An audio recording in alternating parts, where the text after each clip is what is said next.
Hi, welcome to Fiberchats. My name is Irina. I'm the host here, and my guest today is Creative Ceci. Hi, Ceci. Hi, Arina. How are you? Good. I'm so glad we finally got to meet. We talked for a while, but it was like hard to. You've been traveling a lot. I've been traveling a bit. Yes, yes, yes. So Feels tell feels me good. a little bit about like your last trip to Africa. Like that's like honestly, I saw your post about your plan for the year, and I read it and I was like, that's my bucket list. This is what I want to do. I want to feed those giraffes Oh and I my want to see the goodness. elephants. How was that? Oh my goodness. It was beyond amazing. It's funny. I every year I do a vision board, and last year the vaccine wasn't out yet because we weren't vaccinated, and um this time in quarantine is the longest stretch of time in my professional career that I have not traveled, right? Right. I've been very fortunate to have jobs that required me to travel. I was a recruiter, and I would, and even in my job now, I public speak, I go to conferences. So when I did my vision board, I did not know if travel would be in our plans.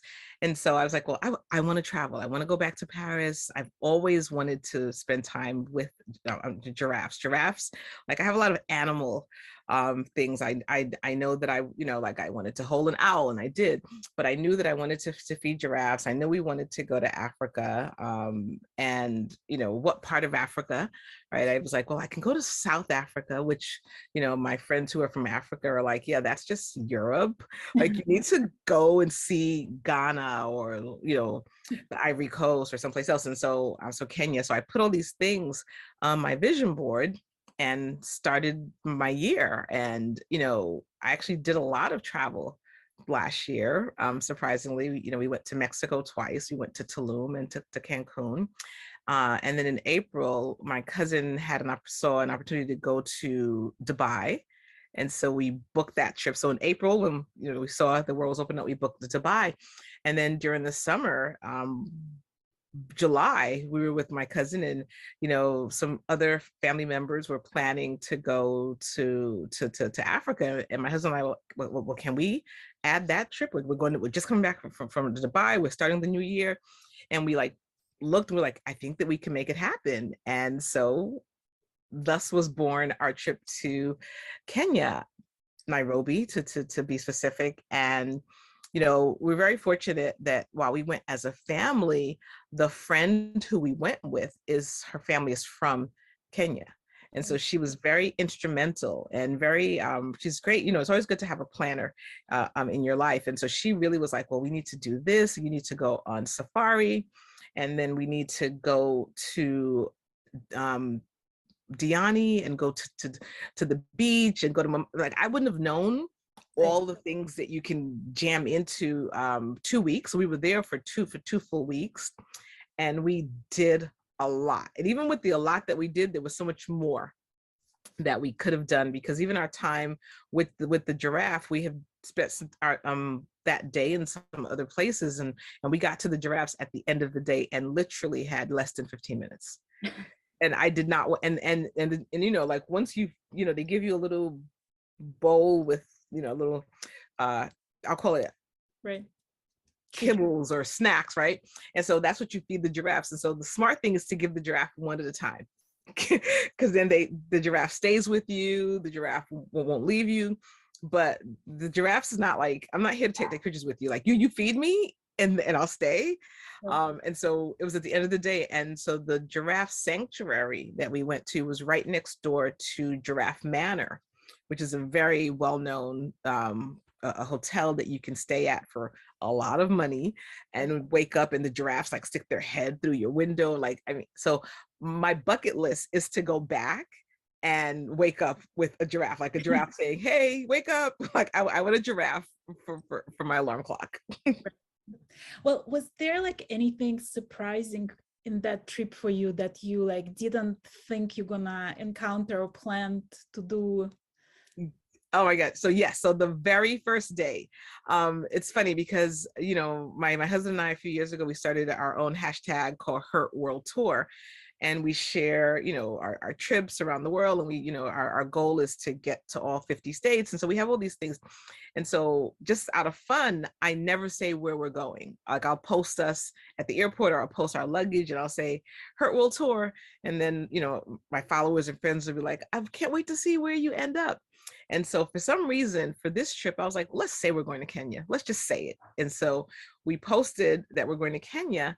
And when we arrived, we got a message, or I got a message from a yarn shop in Kenya. And I was, it was hard to find a yarn shop in Dubai. It wasn't actually a shop. It was like a market and an indie dyer who shows her stuff at the market, right? So it wasn't a traditional store the way we think of it. I don't want to say proper. It wasn't a traditional store. So I was definitely not expecting to find yarn, and I don't know why, right? That was my limited bias. And so I get the text from Provisions, Kenya, and she's like, we have a yarn shop. We follow you. We'd love for you to come. And it just worked out perfectly that we arrived in Kenya ahead of our family. So we got there Sunday night. Our family was arriving Monday afternoon. So Monday morning we were free. And so they were like, we're open. And we took an Uber, 20-minute Uber, $4.68. Literally.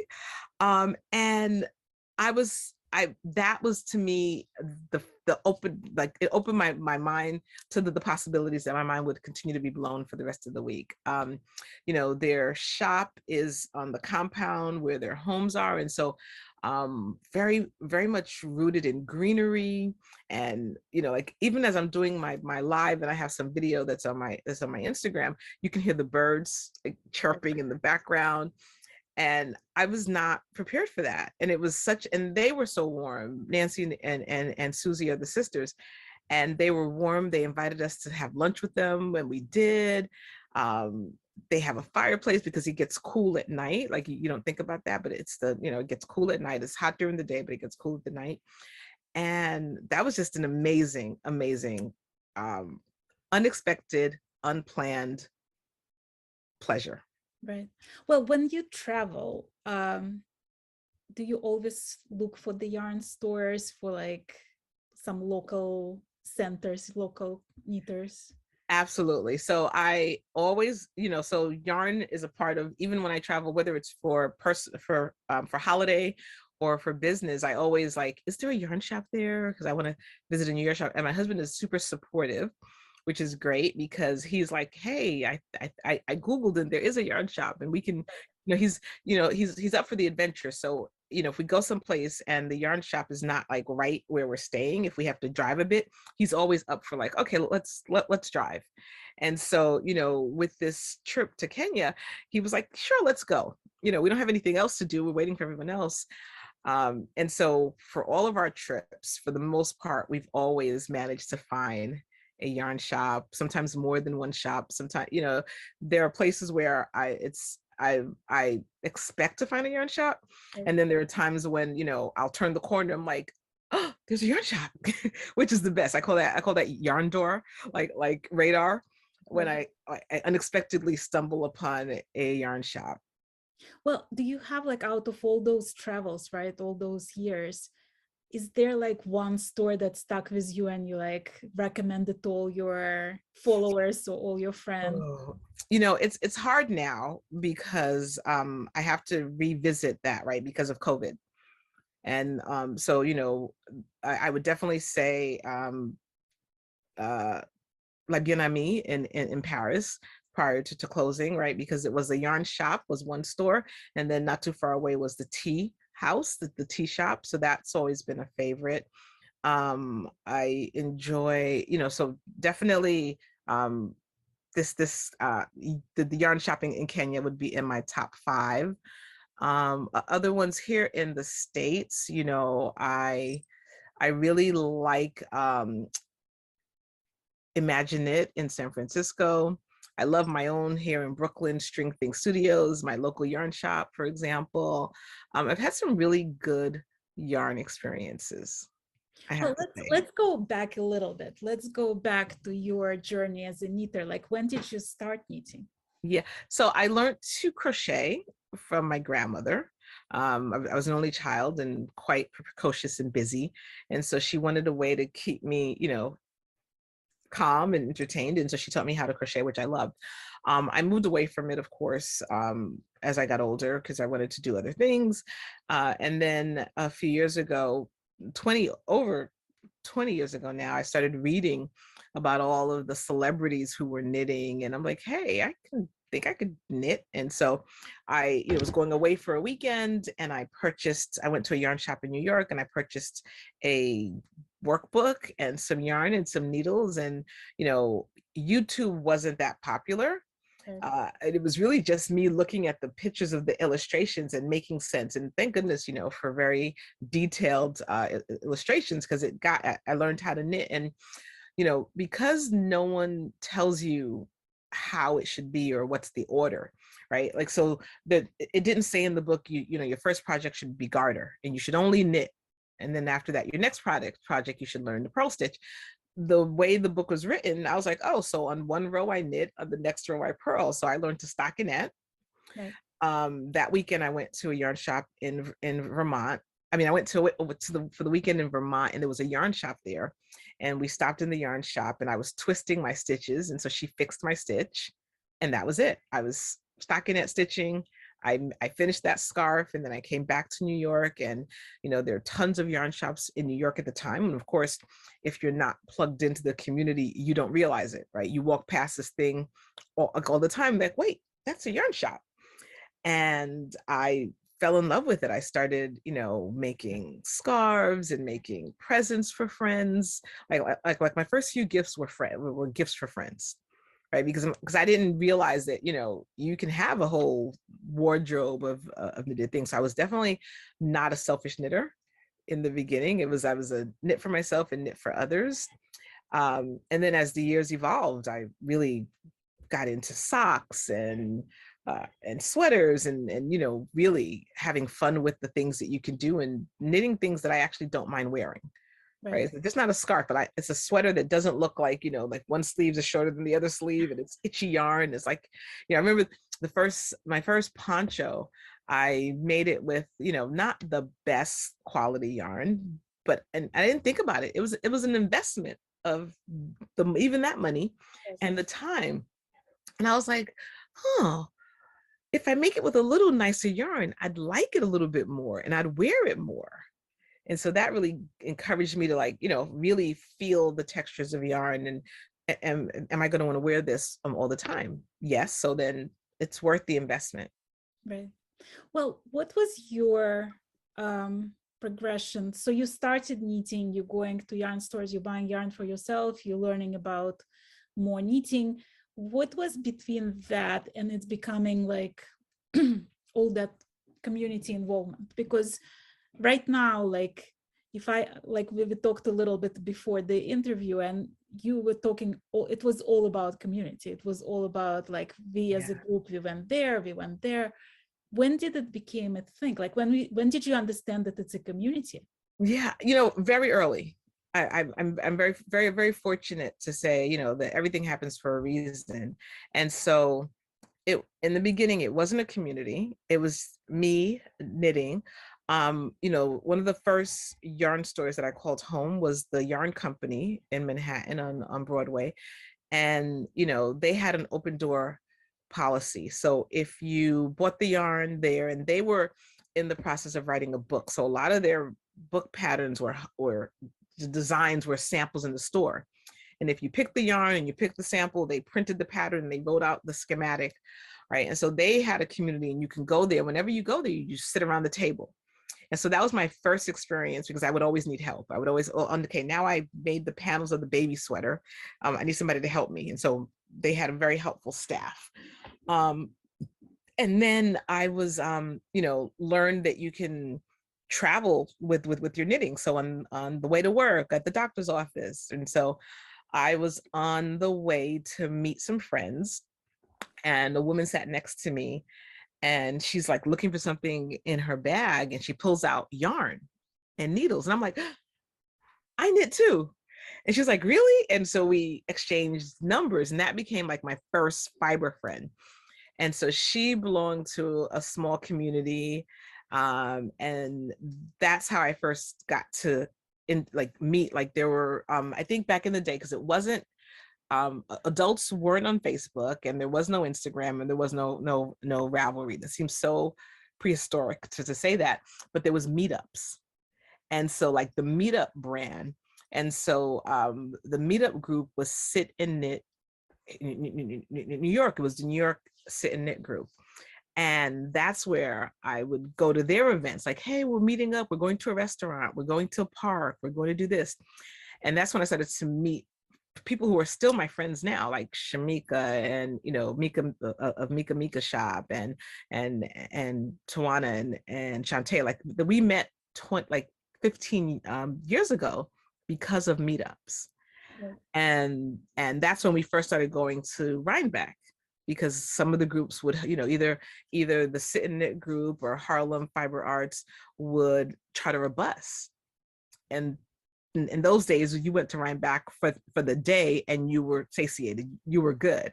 Right. Of course, now, you know, you go to Rhinebeck and you want to come up from Thursday and stay till Monday. It's become like a full-on weekend event. But it was really through the meetups that you really got to have that sense of community. And we'd have like exchanges and, you know, knit for a friend, or, you know, like you would pick, like they would match you up and you would make something for someone in the group, and we'd have a meetup to exchange. And so that's where I really got to see the community aspect. And then shortly afterward, Vogue, right? So we'd already been purchasing Vogue, the magazine. Again, there wasn't a Ravelry, it wasn't an Instagram.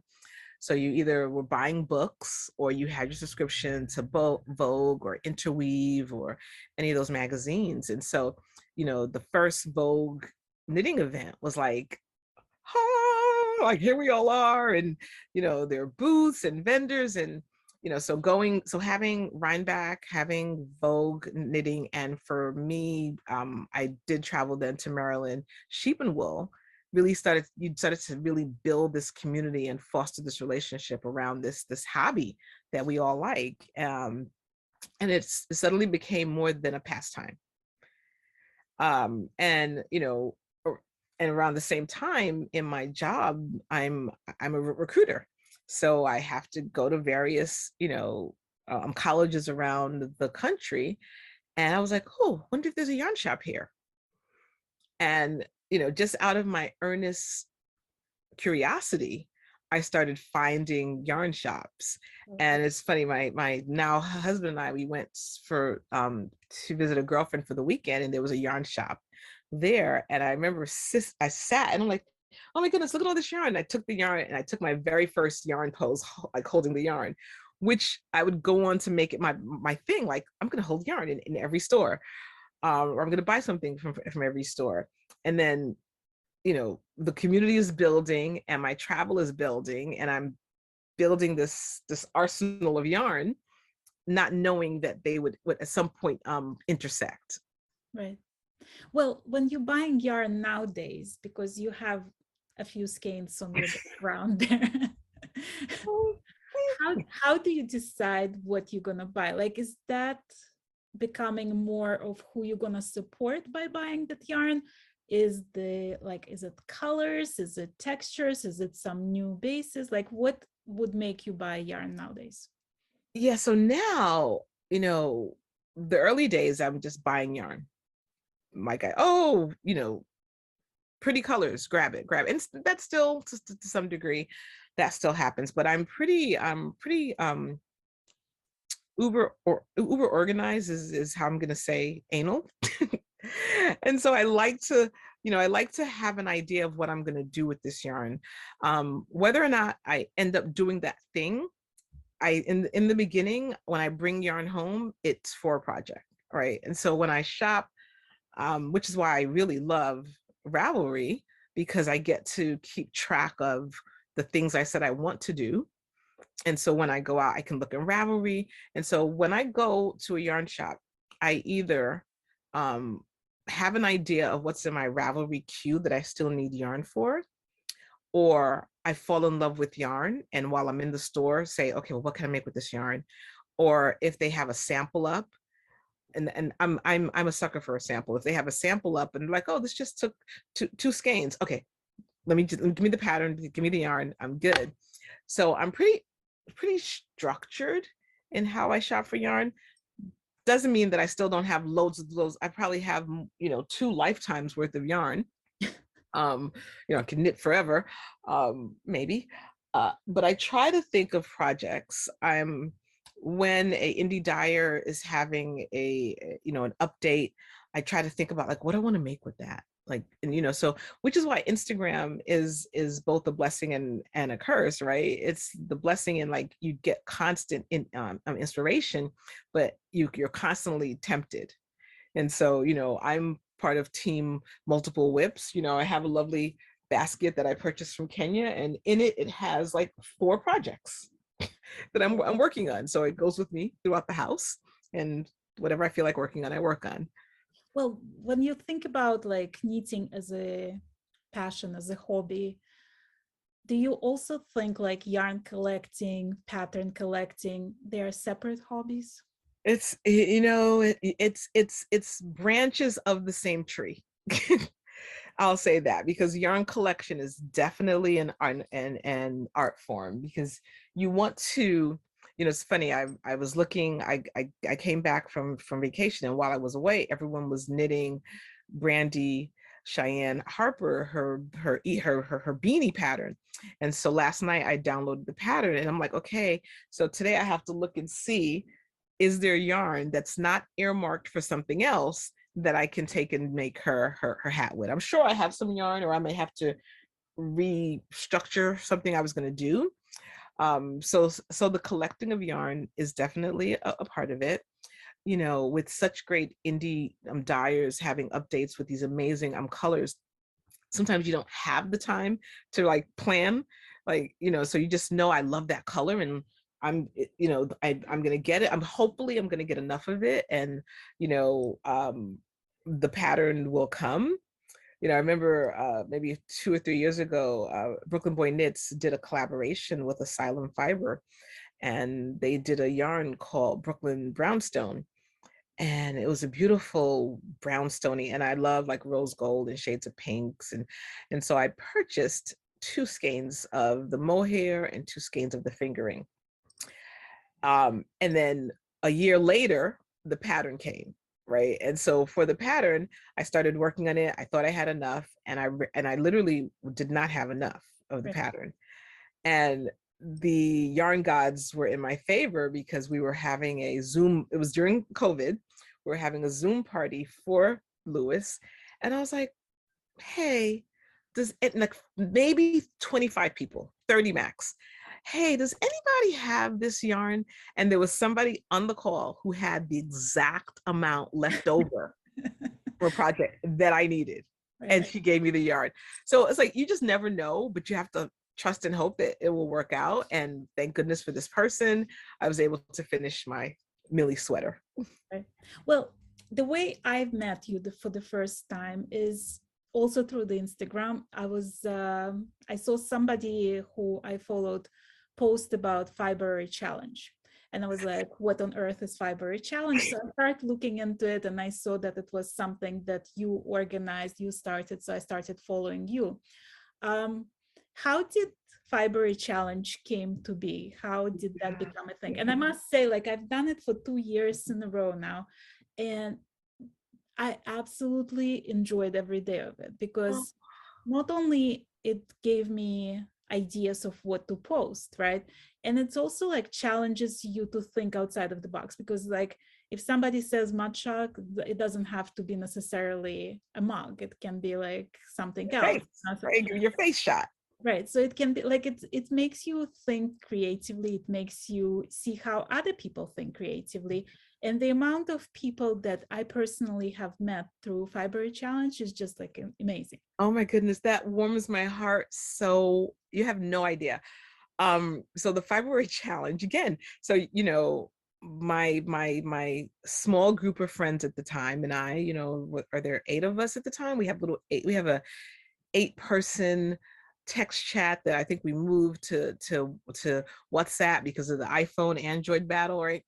And and Instagram is still new, right? We're still figuring out like how to get, you know, like I think back then, like if I posted something on Instagram and I got 20 likes, what? 20 likes? Right? I look back at some of my old posts and I'm amazed at that. And so I, you know, because of all of the things that I had knit in the beginning, I was very big on cowls and scarves, accessories. And I was like, oh, you know, it'd be fun if during February, because it's a short month, so it's not a long commitment, it's 28 days. Right. Why don't we post something that we made like every day? And let's call it Fiberuary. Right. And so I remember our chat, like, how should we spell it? Right. And so, you know, one of my friends really wanted to stay close to February. And I'm like, no, it needs to be Fiberuary, like fiber. And so the first year, and like they were all like, oh, you want to do that because you have you know, 50 cowls and scarves. I'm like, well, let's just do it just for fun. And so, you know, everyone, you know, the few of us, we did it. Not everybody did it every day. And then the next year I said, okay, you know what, I'm going to make it easier. I'm going to put some different things in. So put something blue, put your favorite color, show outside, show your project bag. And so I created, you know, some hashtags for us. And a few more people joined, but again, it was still very insular to my group. And then I think by the third year, a few more well-known people started to join in the challenge, and people started to find the hashtag. And, you know, I posted it. And it's funny, the first few years, I just being busy with life, I always created the Fiberuary challenge the day before. Like I never like sat down like and mapped it. I was like, oh my God, it's February. I gotta hurry up and get the challenge out. Like 1 year, I think I even had a typo, or I had something and I had to repurpose and reshare the challenge. But it's been really interesting because more and more people keep finding it. And, you know, I think with all that's going on in the community, I think people were looking for a sense of community. And that helped in 2019 as we were trying to find our way and figure and really assert and really celebrate the diversity of the community. I think the challenge came at a really good time for us to find each other, for those who didn't know and were looking to connect with new people. And then during quarantine, when we couldn't be together, so many people, you know, found connection and found people. You know, I think there's a young lady who, Chanice P, you know, she was participating in the Fiberuary challenge, and I think the hashtag was like Pinstagram, and people didn't know what I meant. Like I meant enamel pins, and people like weren't sure. Like, is she talking about Pinterest? Like what? And to your point about the way people interpret it, like I knew that Pinstagram meant show me the pins, because I had fallen down that rabbit hole and I went to see what everybody else was doing. And so for this young lady, she was like, I don't have a pin. I don't have any pins. And she was like, well, does anybody have a Queen of Yarn pin? And she couldn't find one, and she made her own pin. And years later, that's her business. That's so interesting. She now has over 50 pins, has a pin club, has participated in like retreats.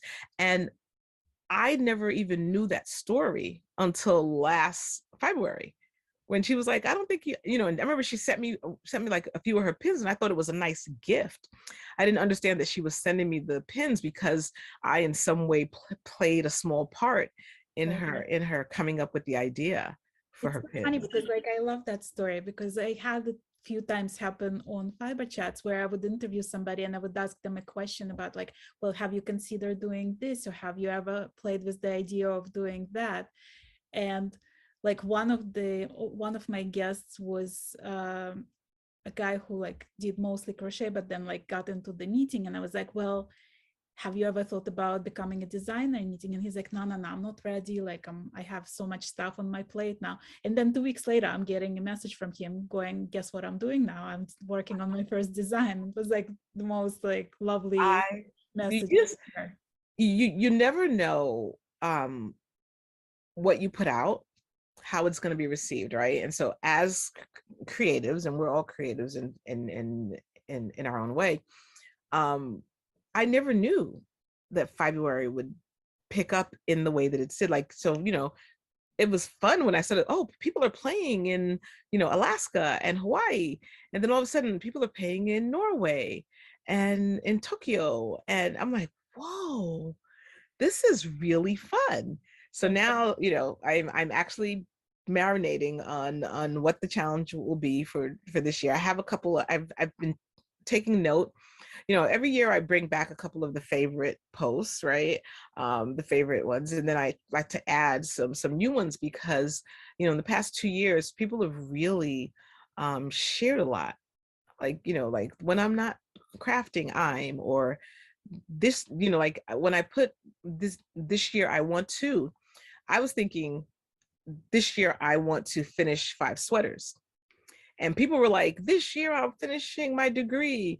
This year I'll be finishing my 5th round of chemo. And I'm like, oh, what? Like, this year I'm getting married. This year I'm having a baby. This year. And I'm like, wow. So it's humbling. It's really humbling. And I don't think I'll ever really wrap my head around what Fiberuary, what it started, how it started, and what it became is so mind-blowing. Well, do you feel like nowadays, like you've been going to Rhinebeck for 15 or whatever, 20 years, like for however long, when you come there now, does the excitement behind the Fiberuary Challenge, do you feel like a celebrity? Do people approach you and talk to you about it? It's funny, the celebrity aspect. I do and don't, right? And so like I get, all these friends that I've never met, and I'm excited to meet everyone. And so Rhinebeck will always have excitement. And so I'm always excited to meet people. I love it, but at the end of the day, it's so interesting because we can all, with social media, you can go from obscurity to notoriety with one post. Right. Right. Well, I mean, a perfect example, Brooklyn Boy Knits, right? Like, guy knitting on the train for quite some time, one post, and then suddenly, right? So that can easily happen. So for me, Rhinebeck is still Rhinebeck. Like, for me, Rhinebeck is still, about seeing people who I haven't seen, meeting on the hill, apple cider donuts, kettle corn, like there are the staples Right. of Rhinebeck that will always be Rhinebeck, which is why I so look forward to it. The only difference now is I try to save some energy because I can be really, I'm a big extrovert, but I'm also an empath. So there are times at Rhinebeck, like this year in 2019, where I'm like, I need to go just sit someplace. Let me just go sit. Like, I can't just continue to walk up and down, right? I just want to go sit. The other thing with Rhinebeck, because there are so many festivals outside of Rhinebeck, right? And then there are the fringe events, right? So like Felicia of String Thing Studio started, her and Catherine of Brooklyn General started Woolen Folk, right? There's Cake Palooza. There's so many other events that you can blow your Rhinebeck budget before you get to Rhinebeck easily. And particularly if they're, indie dyers that you've been trying to get and you have not been able to get, and then you find out, oh, they're going to be there. Oh, this will be my chance. If I think of La Bien Amie yarn, right? It's sold in Paris, it's sold at Brooklyn General, but if I can't order it online or haven't got a chance to order it online, and I find out she's going to be at Rhinebeck, well, then I need to hit her table. I need to see and touch her yarn and feel it, and so it becomes it's a beyond a shopping experience. It's definitely a foodie's, heaven, with the food trucks and the fun. It's really become a experience. Right. Well, imagine you didn't think about knitting at that time, like 20 years ago. What can you imagine, like what else you would do, like if you weren't a knitter? Yeah, no. You know, that's a really good question. I don't know. I'm hoping that I would have found it some way, shape, or form, because it's so much a part of my life. And like I said, so many of my close friends are my fiber friends, and even my close friends who I had before, many of them started knitting, right? Okay, I'm gonna learn. Okay, fine, Cecilia, I'm gonna learn. And now they love it.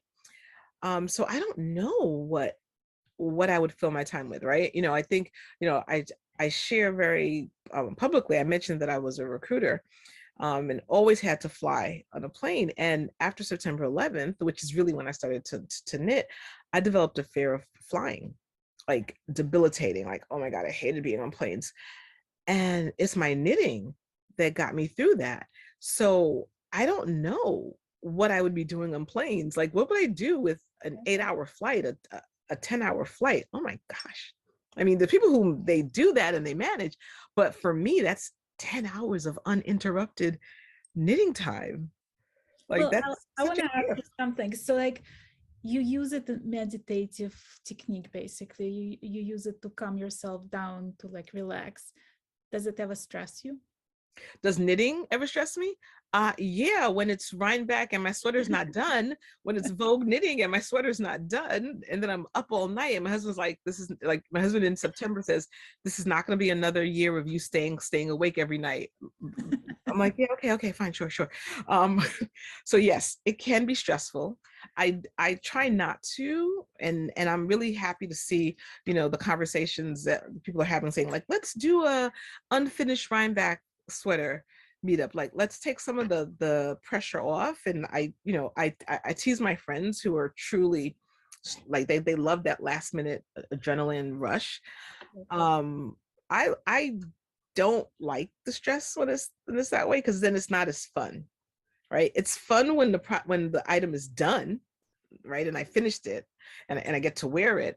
But it's not fun when it's stress. You know, I think about, you know, the last time I was at the Edinburgh Yarn Festival, and I was going to be moderating a panel on diversity, and I knew, you know, the sweater that I wanted to wear, and it was not finished.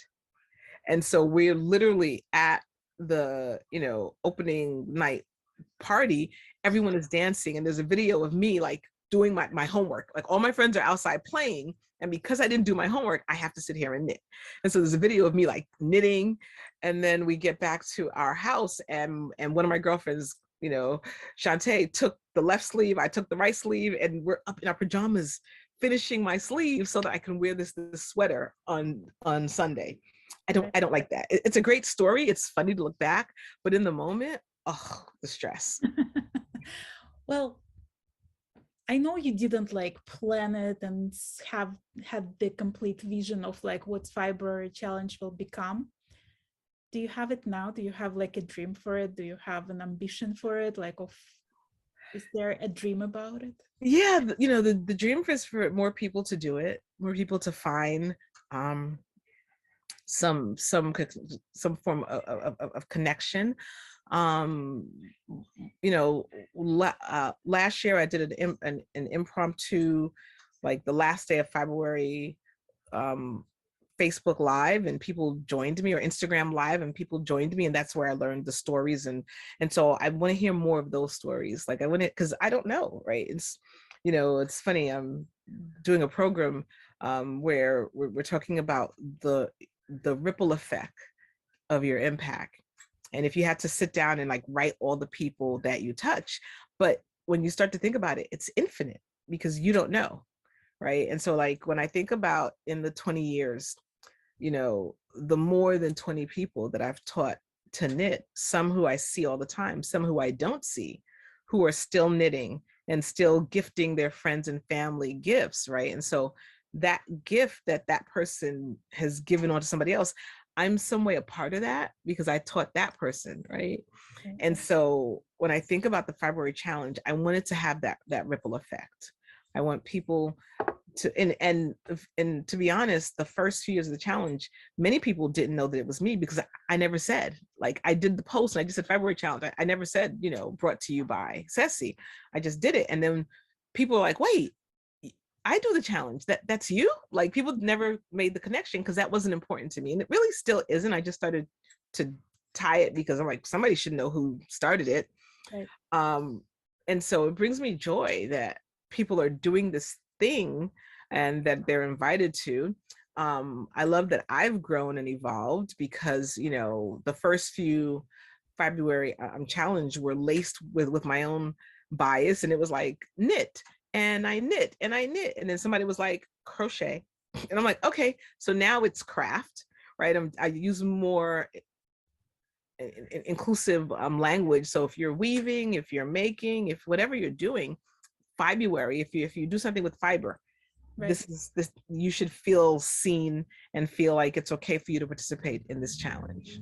It's funny because that was exactly my reason for starting this YouTube channel, because I didn't want to interview just knitters. I wanted to show like the whole wide world of fiber arts. And I'm learning, like, the most surprising thing for me is that I thought I'm going to like introduce other people, like my viewers, to some of the fiber artists.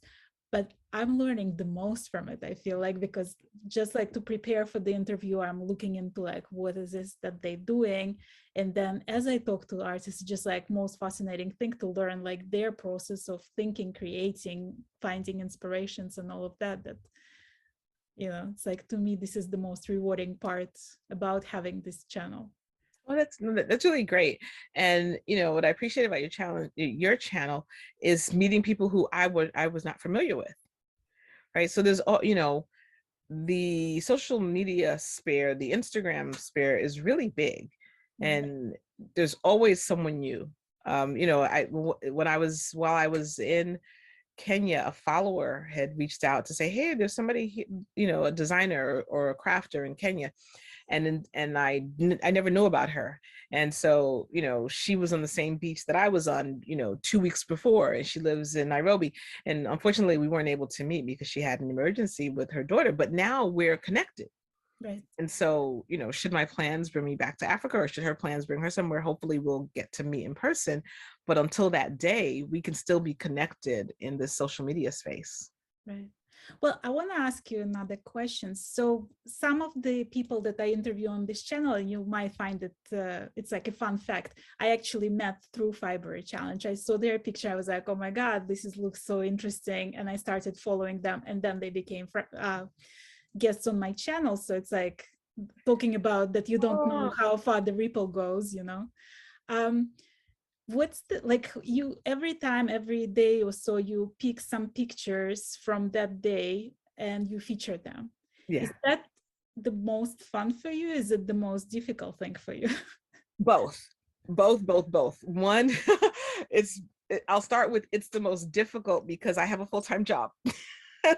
And so I'm carving out time to, tend to February. So it's difficult.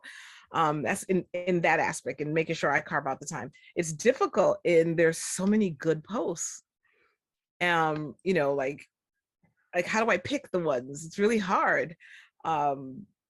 Which is why I'm glad that I gave February Challenge its own Instagram profile, so I can really like showcase people there, showcase people in the stories, right? And really use the stories. And so I fill the stories up with all the people. It's just, for me, it's, even with the work challenge, even with the challenge of just the immense creativity of the community, it's so fun. It's so much fun. It's so rewarding. I've met a lot of people. I was featured, like my posts got featured on both, like the last 2 years that I participated, and I was blown away. I was like, oh my God, like I saw all of those posts that day, and I was blown away by each and every one of them. And you picked my picture, and I was just like, I felt like it was winning an Oscar. Oh, that's so, I never even thought about that. Oh, I'm so glad. No, I loved it. I so look forward every year to the first day where people put their selfie, and I get to see everyone. I'm like, yay. new people, and just, and because, my passion and my work and my purpose and my day job is around, fostering diversity and creating spaces that are truly inclusive. Coincidentally, the Fiber Challenge has been doing that. It's been fostering diversity, and I'm seeing, many dimensions of diversity, whether it's gender or race or age or ability, and that just warms my heart. And it just, Like all the when countries things that are people come aligned. from. Mhm. And even the countries that people come from, it's like Yes, it the comes all countries. over the world. Yeah, it spreads all over the world. Well, I hope people will join this year Fiber Challenge, because it's Oh, like in a couple of days. So I'm getting ready. Yes, it will be ready. I will do a teaser a couple of days before, and probably the day before February 1st, I will post the grid on what the prompts are, so people can get started. And I hope people, and that's the other thing. I don't want the Fiberuary Challenge to feel like an obligation. So if you do all 28 days, if you do 5 days, if you pick the prompts that are like, I don't really want that one, I like this one, do that. It's right. fine. It's fine. Just How want can, people to have fun. how can my viewers help you spread the word, basically? How can they make it more? Oh my goodness. Well, first of all, if they follow Fiberuary Challenge, and when they see me post the prompts, if they can reshare, and when they, play, of course, tag me, tag Fiberuary Challenge, please follow me as well. That's always welcomed. But yeah, just the amplification. The more people who are doing it, the more people who are sharing and posting, because, there are people who follow you who might not be following me. Right. And I'm quite sure there's, I haven't done the analytics, but I'm quite sure there are people who are following the Fiberuary Challenge who are not following me, which is fine. Right. And so, but I want to make sure that you don't miss that it's happening. Right. Well, we're gonna put all the information how to find you and Fiberuary Challenge in the description of this video, so hopefully more people can discover it through my channel. That would be awesome. Irina, thank you so much. Thank you so much for finding time to do this interview with me. I know you're very busy. And Well, I was looking forward to it, so I'm happy that we were able to carve out time to speak finally, and then we'll see each other again at Rhinebeck. Yeah, that's a date. We'll meet on the hill there. Meet you on the hill. Not sure. I'm not promising a sweater, but I'll be there. Listen, have your unfinished Rhinebeck sweater, and let's just have fun. Let's have fun. Well, thank you so much for being my guest today, the guest of my channel, and I'm looking forward to this year Fiberuary Challenge. Thank you so much. Thanks for having me.